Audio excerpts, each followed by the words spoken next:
Que vous soyez d'un milieu défavorisé ou d'un milieu favorisé, vous pouvez faire ces métiers si ça vous intéresse et que vous en avez les compétences. Et aussi pour dire, il n'y a pas de métier d'homme et de métier de femme, il y a juste des métiers qu'on peut réaliser si on en a envie et si on peut le faire.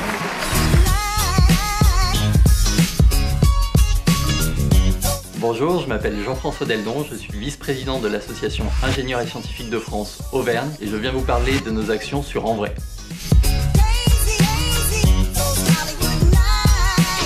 L'association a pour vocation de promouvoir les métiers scientifiques et techniques auprès des plus jeunes notamment. L'idée étant vraiment d'expliquer ce que sont les métiers scientifiques et techniques par notre expérience, pouvoir vraiment les guider sur est-ce que eux ont envie ou pas de faire ces métiers et si oui, comment les faire et quelles sont les conditions dans lesquelles on fait les études en classe préparatoire, en école d'ingénieur ou en faculté pour des études plus scientifiques.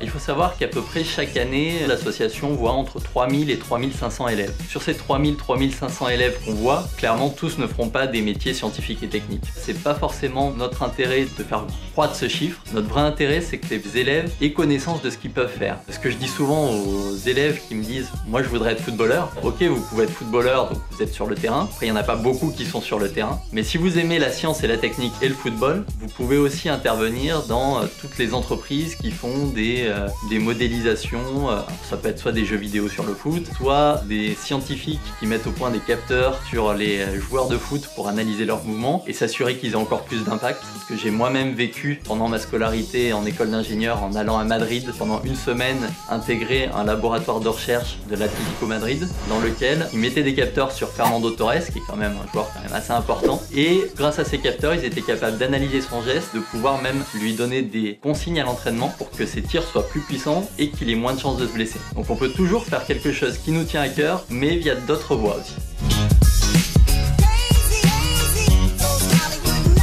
On intervient dans les collèges et lycées, de la 3e jusqu'à la terminale. L'idée, quand on y va, est assez différente si c'est des collégiens ou des lycéens. Quand on va au collège, on essaye d'être un peu plus concret sur les métiers qu'on va faire et essayer de les rapprocher de ce qu'ils connaissent eux. Et on essaye plutôt de les guider sur les études qu'ils vont avoir à faire au lycée. Quand on va vers une population de lycéens, déjà on commence à s'orienter un peu plus sur le métier final qu'on va faire et sur la carrière qu'on va vouloir entamer plus tard. Alors forcément on n'y connaît rien et on ne sait pas du tout ce qu'on va faire. De mon côté, j'ai décidé ce que j'allais faire, je pense, à ma dernière année d'école d'ingénieur. Par contre, on essaye quand même de leur donner les pistes pour qu'ils se posent les bonnes questions, notamment avec les réformes récentes du baccalauréat et du cursus de lycée. On essaye de les guider au mieux pour éviter qu'ils se ferment des portes qui pourraient les intéresser plus tard. En plus de ça, les conseillers d'orientation, forcément, n'ont pas pu vivre toutes les expériences. Donc ça permet d'enrichir l'échange avec vraiment une discussion entre des élèves qui sont en pleine réflexion et des professionnels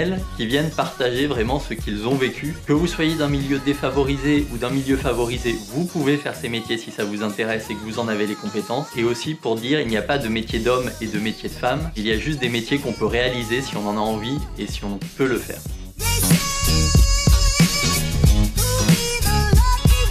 Si vous avez l'envie de partager vos métiers scientifiques et techniques, que vous avez la fibre pour ce domaine-là, n'hésitez pas à aller voir notre site iesf-auvergne.fr, prendre contact avec nous sur LinkedIn ou Facebook IESF Auvergne et nous vous accueillerons avec plaisir pour essayer de voir comment on peut contribuer à améliorer encore la communauté scientifique et technique auvergnate et aider au mieux les élèves, les étudiants, les docteurs et les personnes en activité ou retraitées dans ce domaine-là.